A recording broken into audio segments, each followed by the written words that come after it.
ko lang yung daanan na pinagawa ninyo. Matagal-tagal na. Yung dulo, pinagawa ninyo.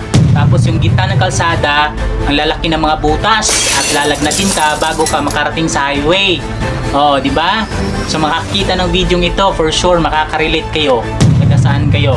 Hindi ko na sasabihin, Hindi ko na sasabihin saan ito banda at anong lugar ito. Kayo mismo na mamamayan, alam nyo yan kung saan yan. Ito pa, kamusta naman yung mga bagong solar lights ninyo dyan? Buti pa yung flashlight ng lighter, mas maliwanag pa.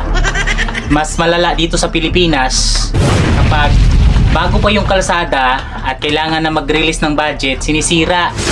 Sinisira nila kahit bago pa yung kalsada.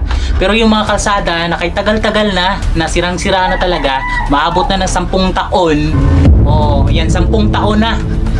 Butas-butas. Tapos tinatrabaho nila yung dulo, yung mga dulo ng kalsada. Pero yung gitna, butas-butas. Ganito yan sa Pilipinas. Isang realidad, masakit pero wala tayong magagawa kasi mahirap lang tayo. Mahirap kasi kapag mahirap ka lang kasi wala kang boses, wala kang power.